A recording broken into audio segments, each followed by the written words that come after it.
ദേവാമൃതം. ദേവാമൃതത്തിൽ ഇനി ജ്യോതിഷ പങ്ക്തി. ദേവാമൃതം. ഇന്ന് 1192 ധനുമാസം 1-ാം തീയതി, അതായത് 2016 ഡിസംബർ മാസം 16-ാം തീയതി. ഇന്ന് വെള്ളിയാഴ്ചയാണ്. നക്ഷത്രം 19 നാഴിക പുണർദവും ബാക്കി പൂയവുമാണ്. അപ്പോൾ അതുപോലെ ജ്യോതിഷ പങ്ക്തിയിൽ നമ്മളോടൊപ്പം ഉള്ളത് നമുക്കൊക്കെ ജ്യോതിഷപരമായ മാർഗ്ഗനിർദ്ദേശങ്ങൾ നൽകുന്ന സർ ഡോക്ടർ കുടമാളൂർ ശർമാജിയാണ്. വളരെ സ്നേഹാദരങ്ങളോടെ അദ്ദേഹത്തെ നമുക്ക് ഇന്നത്തെ അധ്യായത്തിലേക്ക് സ്വാഗതം ചെയ്യാം. നമസ്കാരം ശർമാജി. നമസ്കാരം. ഇന്നത്തെ കത്തിലേക്ക് ബഹുമാനി ശർമാജി, കൊല്ലത്ത് നിന്ന് ശ്രീജ എഴുതുന്നു. ഗൃഹനിർമ്മാണം തടസ്സം സൂചിപ്പിച്ച് മുൻപ് കത്ത് അയച്ചിരുന്നു. താങ്കൾ പറഞ്ഞതുപോലെ അത് പൂർത്തിയായി. നന്ദി.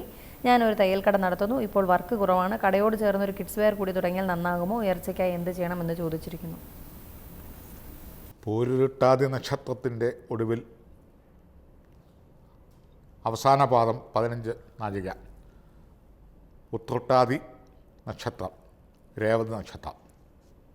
ഇത് മീനക്കൂറ് അല്ല മീനൻ രാശി എന്ന് പറയും. ഈ നക്ഷത്രത്തിലാണ് ശ്രീജ ജനിച്ചിരിക്കുന്നത്. ശ്രീജ മുൻപ് കത്ത് എഴുതിയിരുന്നു. വീട് പണി ആവുന്നില്ല, അതിൻ്റെ തടസ്സങ്ങളും വസ്തുവിൻ്റെ ദോഷങ്ങളും ഒക്കെ സൂചിപ്പിച്ചും അതിൻ്റെ പ്രതിവിധികളും പറഞ്ഞതിൻ്റെ അടിസ്ഥാനത്തിൽ പല കത്തുകളും വന്നതിൽ ഒന്നാണ് ശ്രീജ.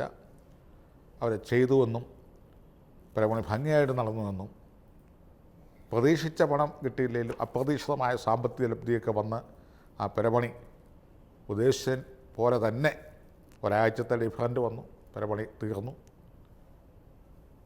നല്ല വീടാണ് എന്നൊക്കെ എന്നോട് വിളിച്ചു പറയുകയും ഒക്കെ ചെയ്തിരുന്നു. ബാക്കി വേറെ ചില കാര്യങ്ങൾ ചെയ്യാൻ ഞാൻ പറഞ്ഞു, കത്ത് അയക്കാൻ പറഞ്ഞു, അയച്ചിരുന്നു.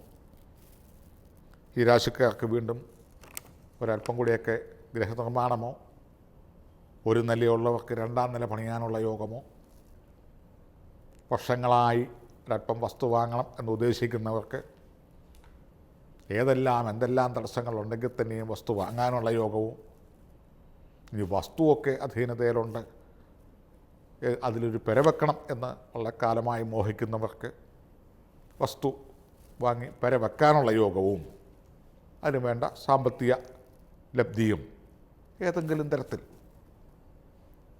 പണം വന്നു ചേരുവാനും, കട മുതലായതോ, കട എക്സ്റ്റൻഷനോ, തയ്യക്കടയോ, ടെക്സ്റ്റൈലോ അല്ലെ ബേക്കറിയോ ഹോട്ടലോ എന്തൊക്കെയാണ് അവനവൻ്റെ കാലയാപനത്തിനുള്ള മാർഗങ്ങൾ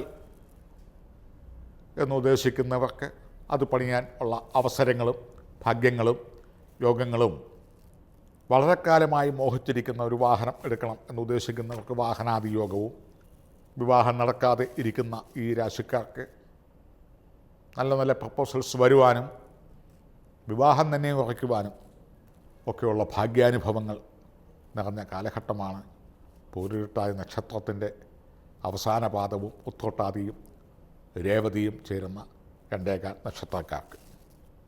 ഉദ്യോഗാർത്ഥികൾക്ക് ഉദ്യോഗം കിട്ടുവാനോ, പ്രമോഷൻ കാത്തിരിക്കുന്നവർക്ക് പ്രമോഷൻ ലിസ്റ്റിൽ വരുവാനോ, പ്രമോഷൻ തന്നെ ലഭിക്കുവാനോ, ഏതെല്ലാം സാമ്പത്തിക ബുദ്ധിമുട്ടുകൾ ഉള്ള കാലഘട്ടങ്ങളിലാണ് ലോൺ ചിട്ടി മുതലായത് ഏതെങ്കിലുമൊക്കെ സാധിച്ചെടുക്കാനായി അഹോരാത്രം പണിപ്പെട്ടിരിക്കുന്നവർക്ക് അതിനുള്ള ഭാഗ്യങ്ങളുമൊക്കെ തെളിഞ്ഞു നിൽക്കുന്ന ഒരു കാലമാണ്. ആയതിനാൽ തയ്യക്കട നടത്തുവാനുള്ള യോഗങ്ങൾ വീണ്ടും തെളിയുന്നു. അത് ഉദ്ദേശിച്ചാലും ഭംഗിയായിട്ട് തന്നെ തയ്യക്കട കുറേ കൂടെ വ്യാപകമായ രീതിയിൽ, വിപുലമായ രീതിയിൽ ചിലപ്പം ചെയ്യാനുള്ള സാധ്യതകളും ഉണ്ട്. തയ്യക്കടയോട് ചേർന്ന് മറ്റെന്തെങ്കിലും പ്രസ്ഥാനങ്ങളും ഒക്കെ ചെയ്യാനുള്ള സാധ്യതകൾ കാണും. ഉയർച്ച വരേണ്ട യോഗ സമയമാണ്. അധികസ്യ അധികം ബലം എന്ന് പറയുന്ന പോലെ ഗണപതി ഹോമത്തിൽ കരിമ്പ്, ചെറുതേൻ, മലർ, കദളിപ്പഴം മുതലായ വസ്തുക്കൾ, വിശിഷ്ട വസ്തുക്കൾ കൊണ്ട് പേരും നക്ഷത്രവും ചേർത്ത് കറുക, മുക്കുറ്റി മുതലായ വസ്തുക്കൾ ഹോമാദികൾ നടത്തുന്നത് കൂടുതൽ കാലബലം വർദ്ധിക്കുന്നതിന് നല്ലതാണ്.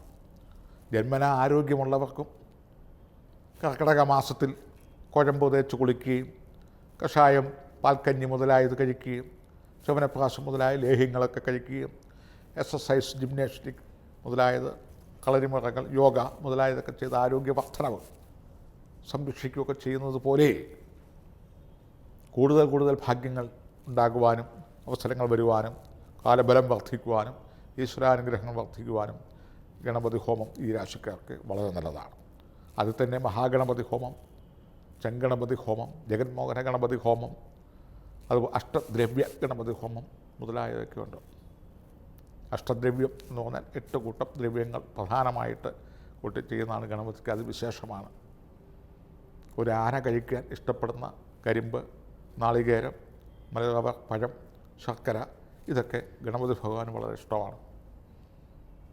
അതിന് ഉപയോഗിക്കുന്ന മന്ത്രങ്ങൾ സർവ്വസാധാരണമാണെങ്കിലും കാലാകാലങ്ങളിൽ അത് കൂടുതൽ അറിവിലേക്ക് വരുന്നതിനും പ്രേക്ഷകർക്ക് മനസ്സിലാവുന്നതിനും വേണ്ടി പേരും നക്ഷത്രവും ചേർത്ത് വിഘ്നേശം സപ്പരസ്വദാക്ഷപടികാദന്തോല്ല സല്ലഡു കയർ ദ്വാബി പാശശ്രണി സ്വതന്ത്ര വലുതാഠേ ചതുർഭ്യൂരിതം ഇത്യാദി തുടങ്ങുന്ന ഗണപതി ധ്യാനത്തോടു കൂടി ശ്രീം ഹ്രീം ക്ലീം ഗ്ലൗം ഗം ഗണപതയേ വരവരത സർവജനം മേ വശമാനയ സ്വഹ എന്ന മൂലമന്ത്രങ്ങൾ കൊണ്ടും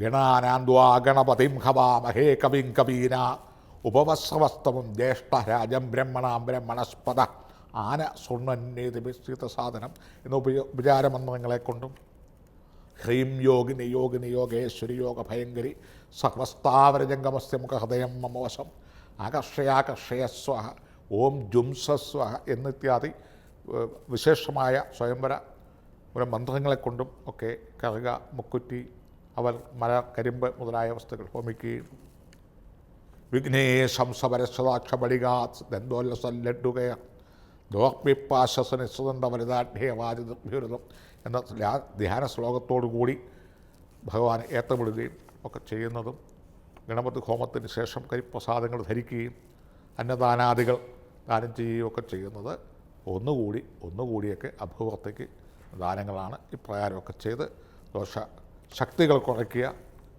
ക്ഷേമ ഐശ്വര്യങ്ങൾ വർദ്ധിപ്പിക്കുക. തയ്യക്കട തുടങ്ങാൻ സാധിക്കും. വേറെയും എന്തെങ്കിലുമൊക്കെ കടകളോ ബിസിനസ്സുകളോ ഒക്കെ ചെയ്യാൻ ഈ രാശിക്കാർക്ക് സാധിക്കുന്നതാണ്. ജ്യോതിഷ പങ്ക്തിയുടെ ഇന്നത്തെ അധ്യായം ഇവിടെ പൂർണ്ണമാവുകയാണ്. ജ്യോതിഷപരമായ മാർഗ്ഗനിർദ്ദേശങ്ങൾ ഡോക്ടർ കുടമാളൂർ ശർമാജിയിൽ നിന്ന് അറിയുവാൻ ആഗ്രഹിക്കുന്നവർ താഴെ കാണുന്ന നമ്പറിൽ അദ്ദേഹത്തെ കോൺടാക്ട് ചെയ്യാവുന്നതാണ്. പ്രശ്നപരിഹാരങ്ങൾ സ്വായത്തമാക്കാവുന്നതാണ്. നമുക്കൊരു ചെറിയ ഇടവേളയ്ക്ക് ശേഷം തിരികെ എത്താം വാസ്തുശാസ്ത്രവുമായി. ദേവാമൃതം